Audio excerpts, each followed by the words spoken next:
I think we can go ahead anyway. So let's get started. So this is the February 9th meeting of the Darien Beautification Commission, and it's 10:04. I'm going to start our meeting. And the first item on the agenda is to approve the minutes of our meeting on December 8th, 2021. We couldn't do that last month because we didn't have a quorum. And also the minutes of our meeting on January the 12th of this year, 2022. So could I have a motion to approve the minutes from the December 8th, 2021 meeting? Thank you, Amanda. And seconded, Colleen. All in favour? Okay. And then for January 12th, could I have a motion to approve?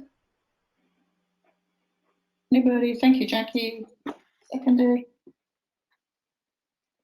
Maybe I can second Juliet. All right, all in favour? Okay, great. All right, so our next item is to, it seems like I just pull out the same agenda every month, but we seem to be stuck in mud, and we will have a slightly different discussion today, but follow up on candidates for the commission. So we have our wonderful new member, Katie. Katie, this is the first time we've actually seen your face. We've only spoken on the phone before, so this is wonderful. So unfortunately, Sue and Elizabeth can't see you because they're on the phone, but I can. Yes, welcome, Katie. I know you from long since. Oh, that's right. I do. I wasn't sure it was the same Suoki, but yeah, there's only one of me that I'm aware of. Good for you. Good for you for stepping up. Yes, it's really good because Katie is well, very young, as you can see.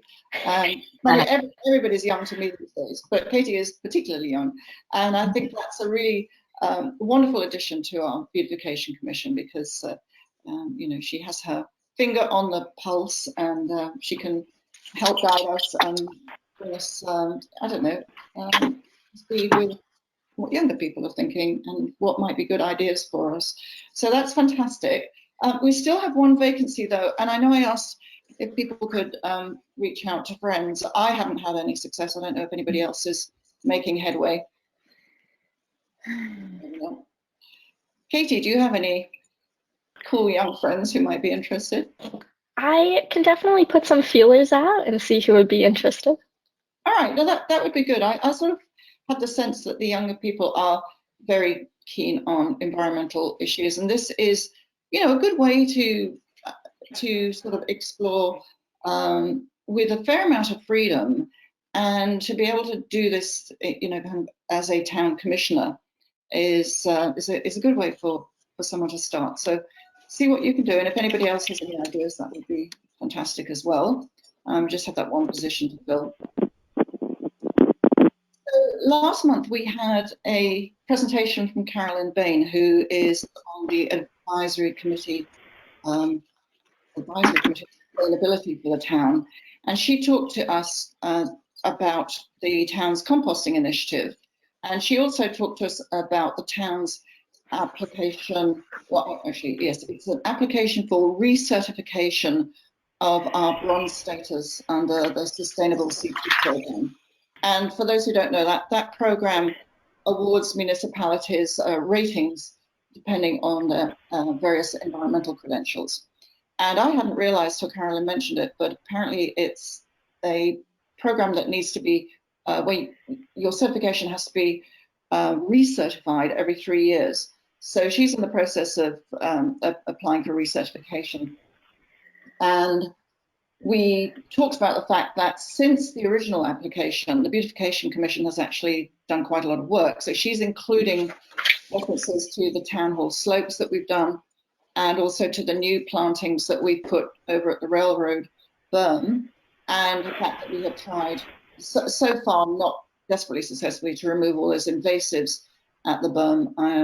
I mean, until we can take more comprehensive action, it's just going to be a question of keeping them as up there as we can. But anyway, so I think that we will be. Could you mute your phone, because there's a lot of paper rustling and it's a bit disturbing for me. It doesn't take much to distract me. So I think I'm very pleased, because that means that the Beautification Commission can be instrumental, or helpful at least, in helping the town to recertify its status. And then back to the composting, I think that most of you are familiar with the town's food scrap recycling program, and I did think, though, that it was a very good opportunity for us to get to speak to Carolyn and learn in a little bit more detail. And I was also hoping that it might spark some ideas as well as to what we as a commission might be able to do to promote that work and just collaborate, if you like. The one thing that we talked to Carolyn about was on Earth Day, or on and around Earth Day, the advisory committee has held, maybe not last year, but at least the year before, an event at the recycling centre where they offer compost from the organisations that turn our food scraps into compost. And they've offered it, in the past, they've offered it free to residents. And it's a good way to promote the recycling programme generally. And one of the issues is we have to buy that compost. So I had suggested, and we may not be able to make a complete decision here without Tracy, but I had suggested that maybe the Beautification Commission could, Amanda, do you could mute your, I'd suggested maybe the Beautification Commission could contribute something towards the cost of that compost. What are they charging for it? Well, the total cost is $800. It's not too, I mean, it's outrageous, but I was thinking that $800 for what? For the full amount of compost that we would have for the event to give away to residents. It basically means that, you know, there wouldn't be enough for absolutely everybody, but not everybody in the town turns up. But what would it mean? Is it like a huge mound, or? Yes. I believe and so people would have to come and shovel it into, containers?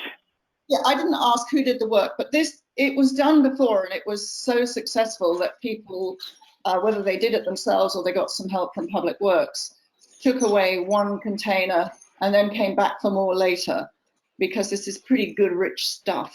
It's not just brush from all of our yards, but this is good, real food scraps. So it's a very good question, and I can't answer because I don't really think. And how much per person? Is it like a garbage, a trash can size, or? It's a small bucket, a normal. The gossiper. Anyway, they've done this before. They didn't do it last year, I think, maybe for budget or COVID concerns, but they would like to do it again this year. And I had suggested that we might be interested in contributing if we have enough room in our budget. I think we are very, very tight on our budget.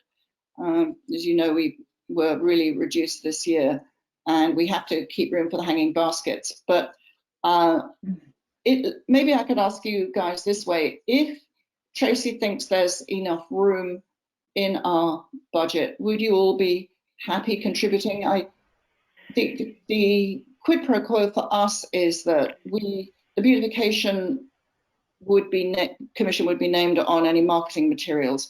What I'm really trying to do is have us more visible and have us more active in the community, and so that we can really be seen to be participating with other groups and other organizations in town, and really trying to promote existing initiatives and maybe do some of our own. So that's sort of the thinking behind it. Yeah. One thing that I discovered when Carolyn made her presentation is that that I didn't know is that it isn't just vegetable waste, that you can put animal waste in as well, which made me immediately go out and get a kit, because I do my own vegetable composting. There is no reason for me to lug it to town hall.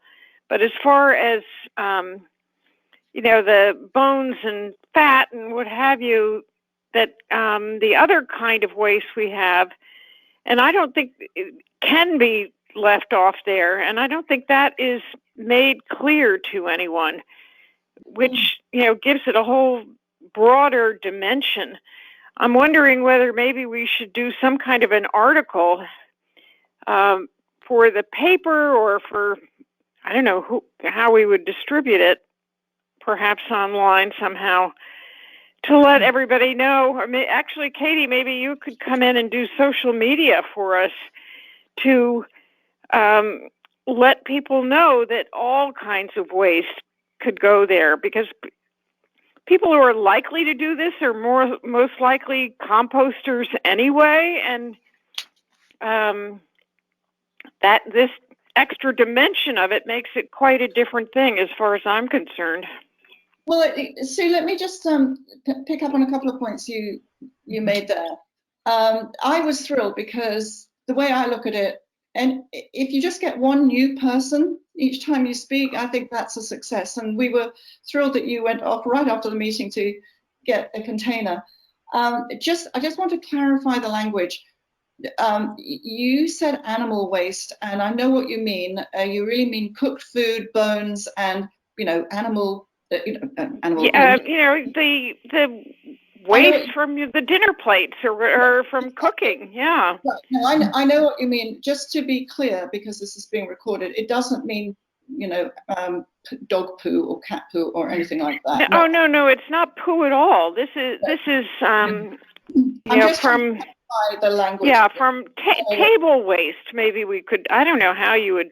Well, but the bones after you've made soup, or the the fat that we were trying to not eat as much red meat or what have you, but still in all, there's always going to be some kind of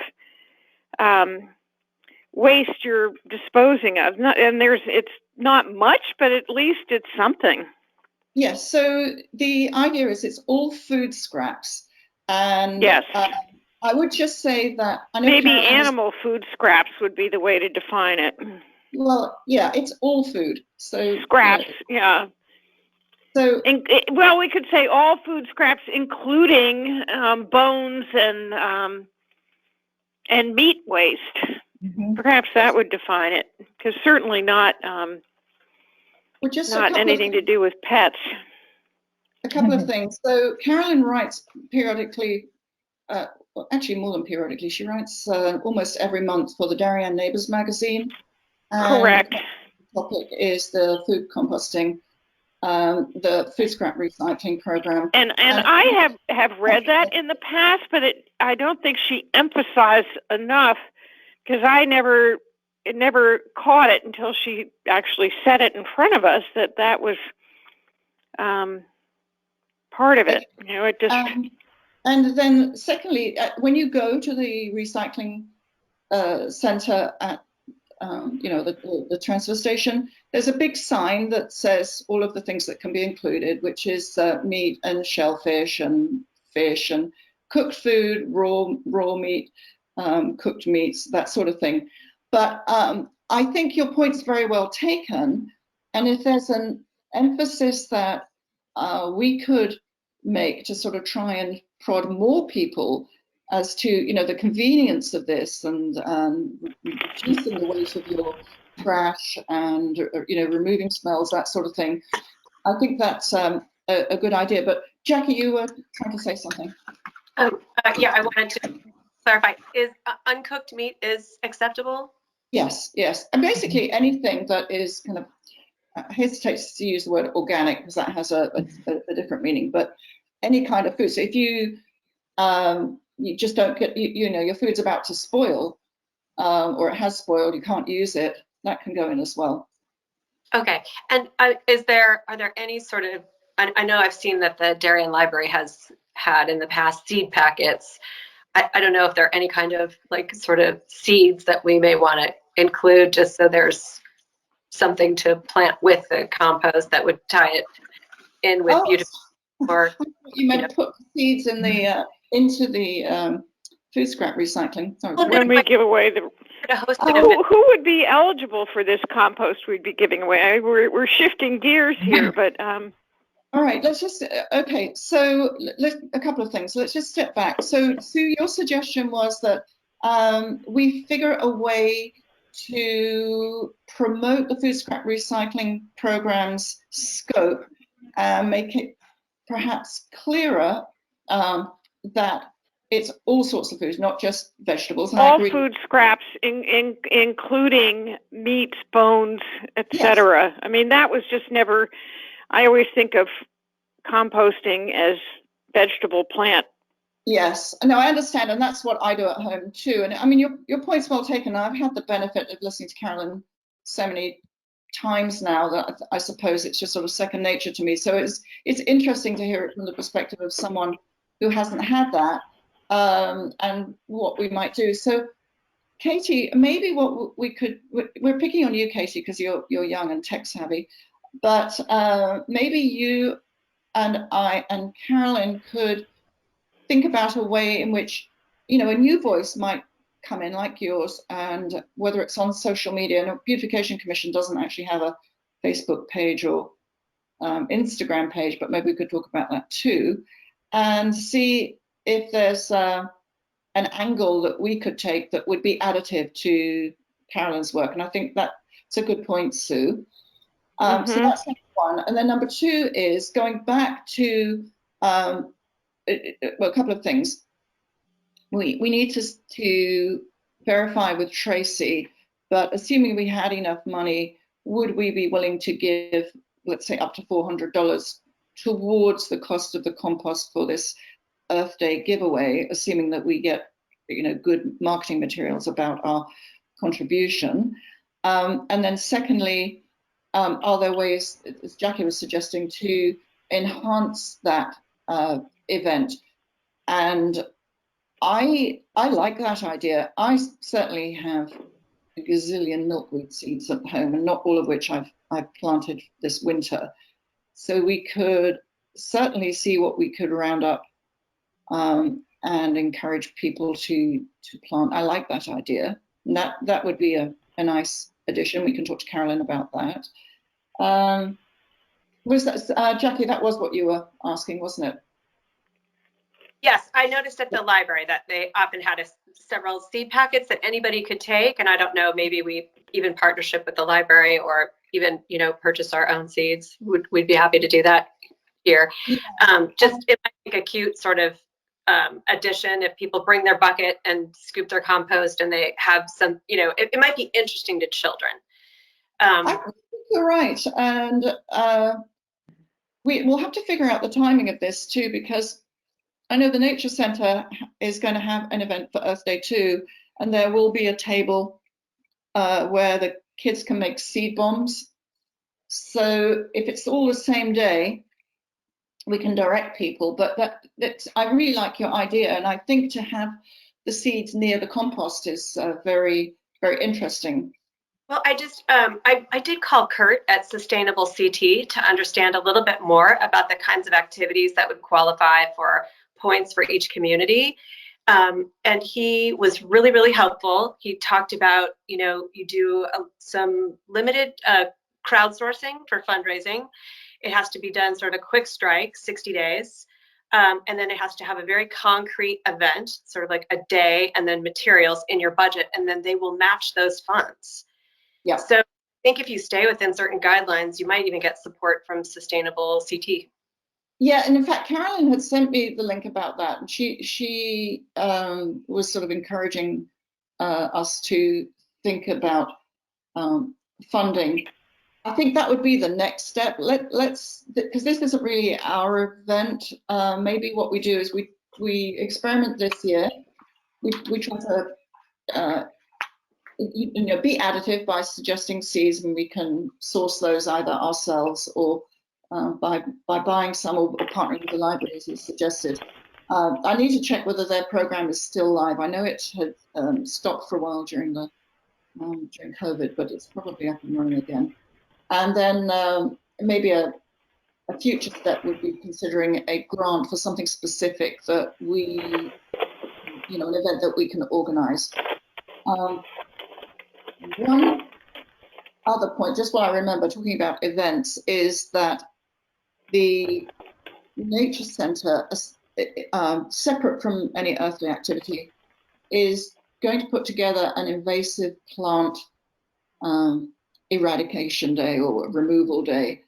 And I thought that that might also be something that Beautification could partner with, because we need to get rid of what's at the berm, otherwise all the plantings are just going to be for nothing.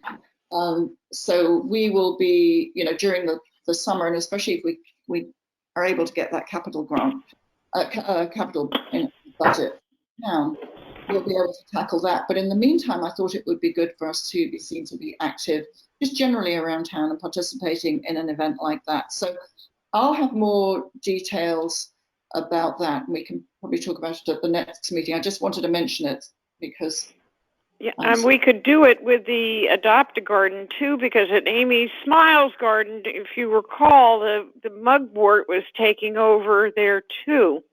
Yes, that's a good idea, Sue. I've completely forgotten that. That was horrible, wasn't it? And it's right, so visible there, right on the roadway. And how we get rid of mugwort is, I don't know if they have any bright ideas. Well, I think that the problem with all of this stuff is that it's not like one patch that's clear.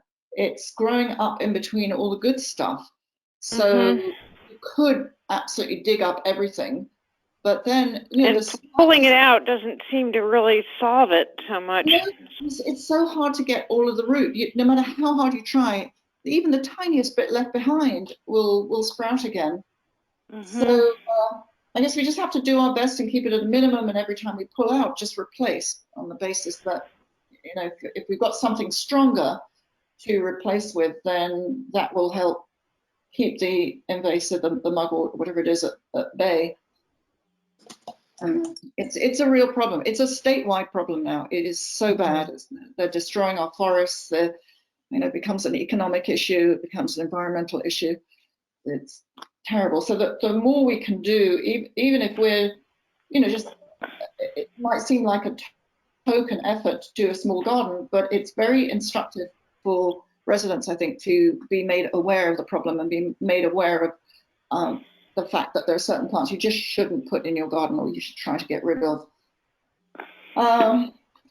Anyway, okay, so can I just, does anybody have an objection to us furnishing some funds for the compost if Tracy says there's room in our budget? It wouldn't be more than 400. I think it's fine. It just broadens our reach to some degree. Yeah. And I think the springtime is a good time. Springtime, I think, is a good time to launch it, you know, and make everybody more aware, because that's when everybody's waiting for the green leaves to start blooming. And it's, you know, that's a time that compost is very helpful, you know, to have. Yeah. Yep. All right. Well, that's good. So when I'll touch base with Tracy, and then we'll take it from there. But did anybody have any other thoughts about Carolyn's presentation? Ideas for activities, or just going back to needing more commissioners, I wonder whether Carolyn would consider joining us. I'm sure she would like to, but I almost wouldn't want to ask her, because she is pretty extended. Oh, she can't anyway, because she's now on the EPC commission. Oh, right. Yeah, so I'd forgotten that. But with that and sustainable and the sustainability committee, and she's also on the board of the Nature Center, and works with the DTC as well. So I think that's going to be pretty. Yeah. She's pretty maxed out. And I would hate to do that to her, because I was telling her I do too many things, and then to make her do more would be a terrible thing for me to ask.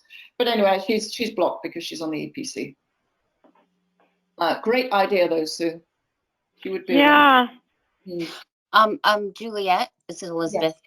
Yes. I've been doing the food scrap program for a long time, and it's true. Once you get the materials, then you see that it's vegetables and meat. But I think Sue has a really good point that a lot of people don't know that, so that's great. But I also notice that when I go there at least once a week, and there are always people there, you know, one person at least who's also dropping off their food scraps.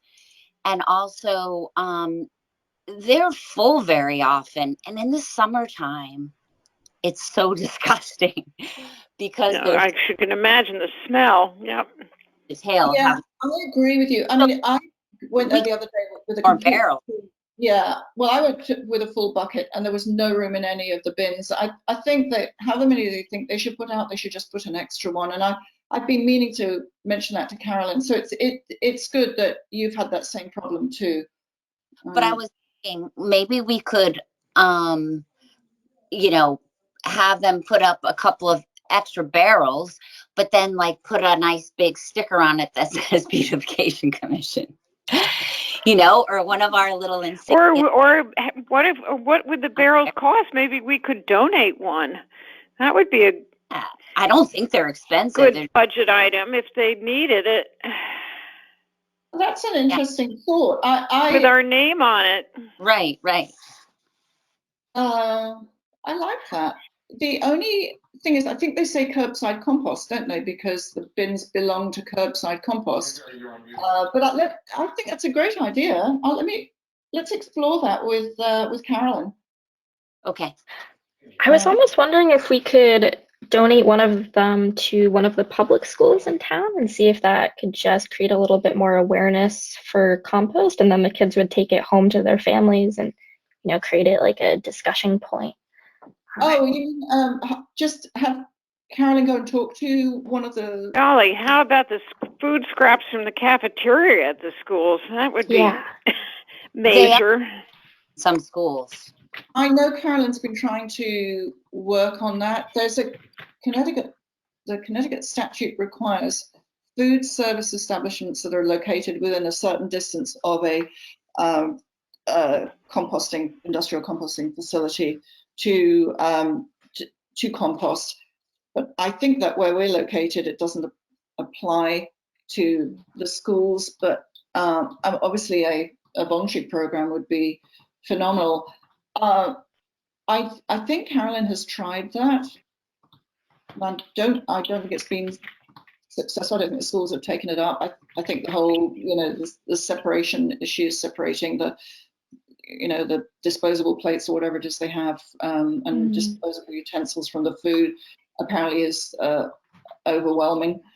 And so maybe a second step, like Katie's suggesting, of having, you know, just raising awareness in a classroom might be a good idea. Well, let's explore that too. There's so many ideas here. It's fantastic. Let's make a note here. Katie, that's what you meant, wasn't it? To go to an environmental class or something and talk about this? Yeah, exactly. Or maybe even just distributing some like email kind of flyer. I remember when I was in school, we'd often get public service announcements that way. Or like when I was in college, and it was very effective seeing in the cafeteria as you go to, you know, throw food out or clean up your things, there's like a little sign by the trash that like some of it would be compostable.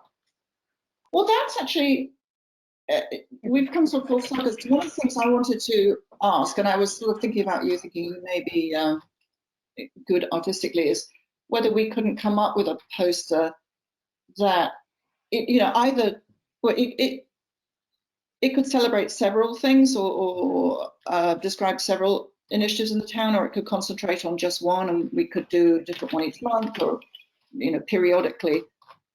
Maybe because we've been talking to Carolyn, we could do a flyer like you're suggesting, and not too much paper, obviously, but just a few where we could put them maybe in town hall or and in the school in the right place.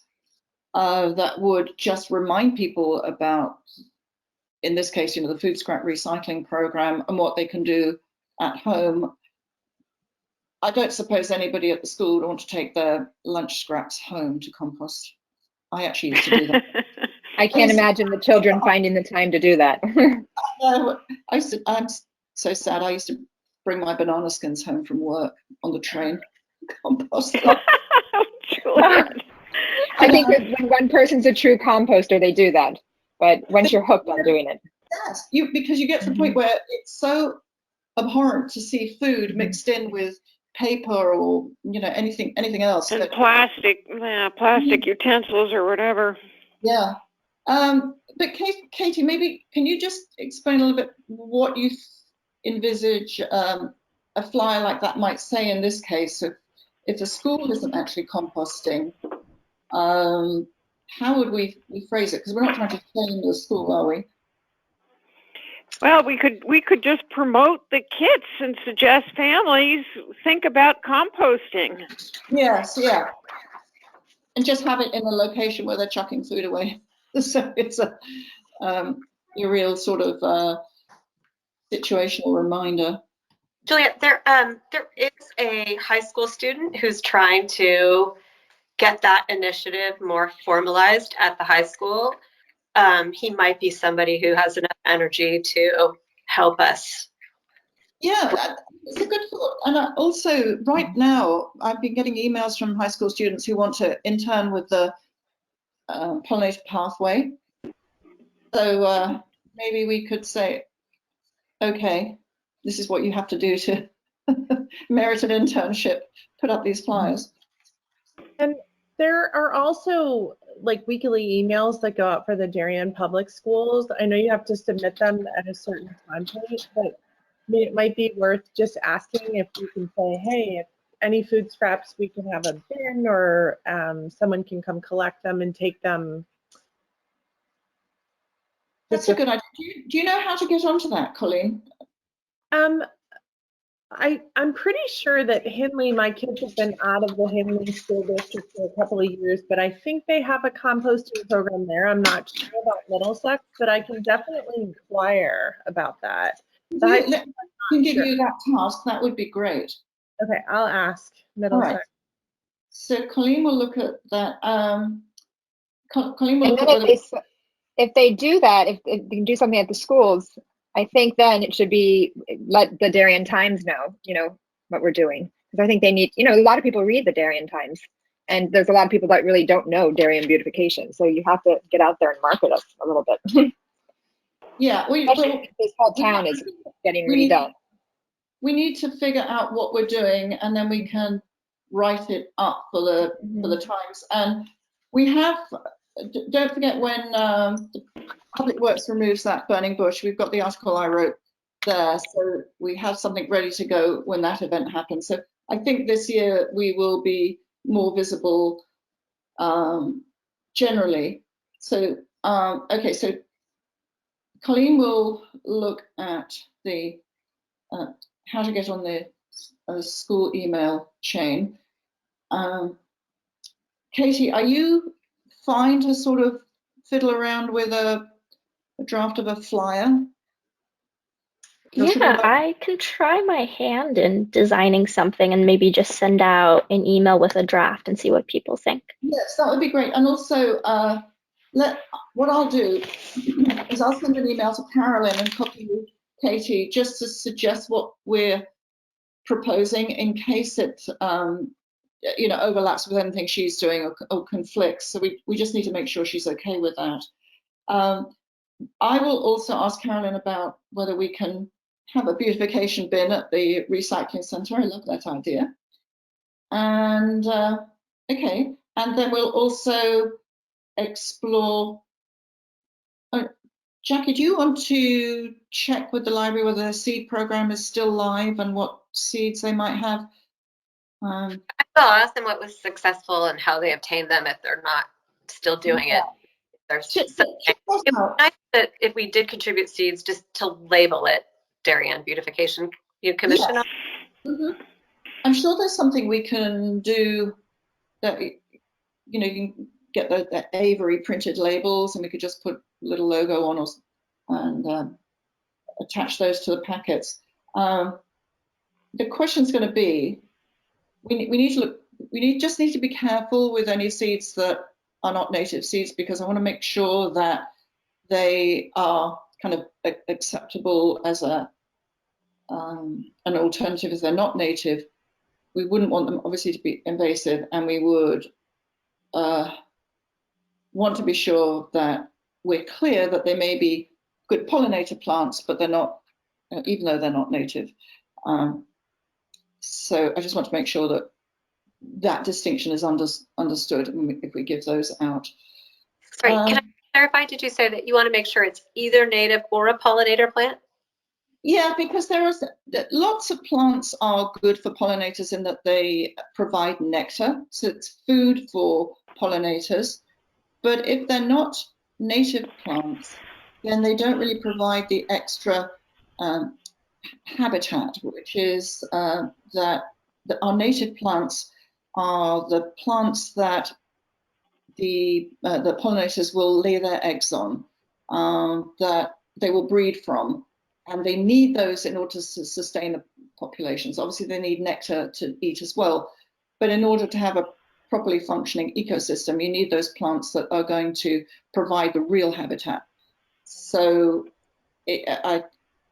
that's all I'm trying to, it's a very fine distinction. There are a lot of people who don't really understand that, but I think if we can say, this is, let's say it's lavender or something, it's a nectar source for pollinators. Or milkweed, or Sorry, Sue? Milkweed, for example. Yes, that's Yeah. for the monarch butterfly, and then blue vervain is the common buckeye and that sort of thing. Juliet, do you, excuse me for interrupting, do you remember how many bucketfuls of compost were removed? No, I'm sorry. I know that all of the compost went, so that was very positive. We also, I mean, I suggested to Carolyn that maybe people could buy it, but I think that just becomes an administrative nightmare and sort of undermines the whole sort of celebration idea too. So they would like to give it away. And so when you give something away, it all goes. You know?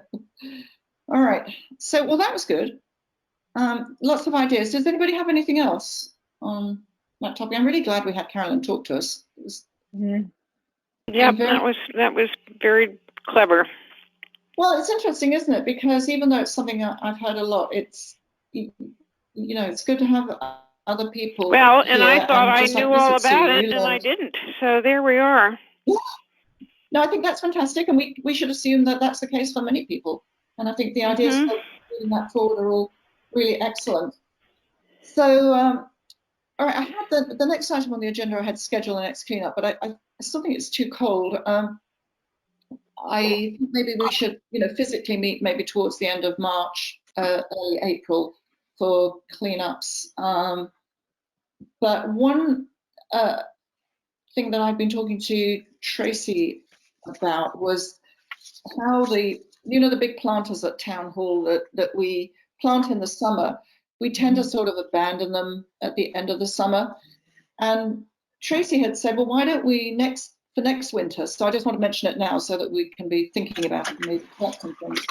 Why don't we plant the planters maybe right after Thanksgiving, so that they're filled through the winter with big branches, and obviously if they may need to be watered if we have green branches like I don't know, magnolia or something, but if we were to use, say, red twig dogwood, the big red sticks, or big branches that are basically already dead, we could make a pretty good display that doesn't need watering. So the reason I mention it now is, one, because I think that it'll take some planning, but also it occurred to me that when we go on walks or we're cleaning up our garden, if you come across a big branch that you think would look stunning, just put it to one side, and then we'll gather together towards the late fall and see what we've got and how we can make those planters look really spiffy for next winter. Great. So Ed can't complain again. You said it, not me. Yeah, he's not too happy with them at the moment.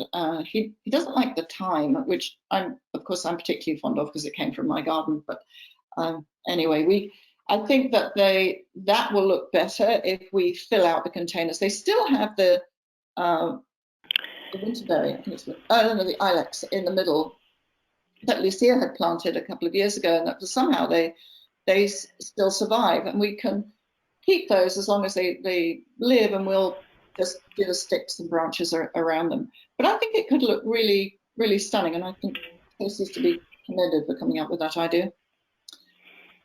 All right, so talking about Tracy, our budget.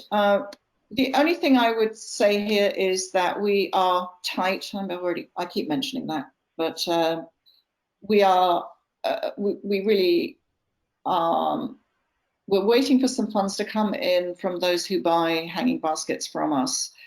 But otherwise, the funds that we have on hand right now, it's just around 10,000, I think.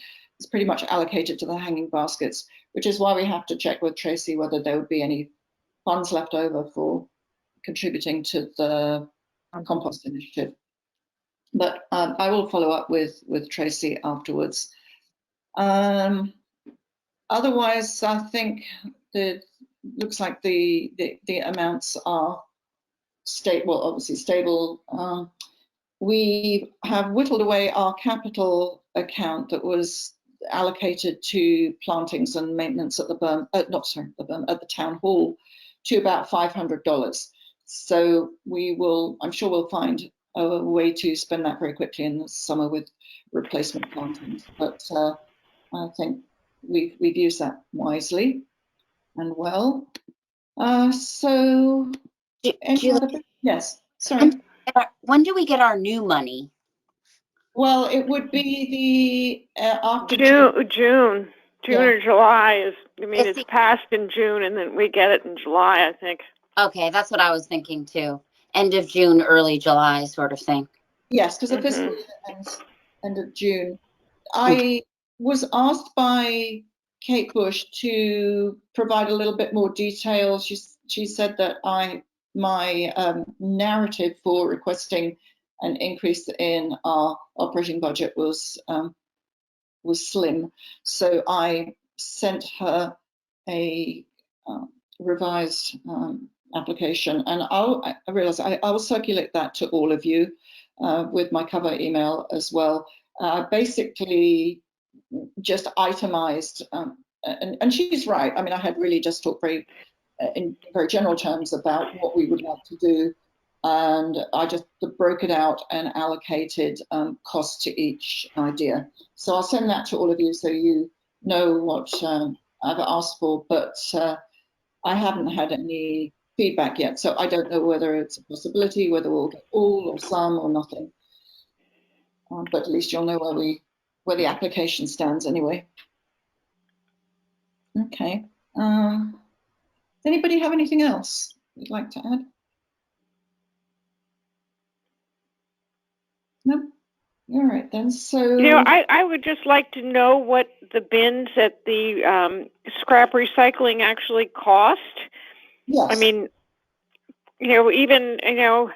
I might even be willing to donate one with our name on it just to make sure we aren't short when people come.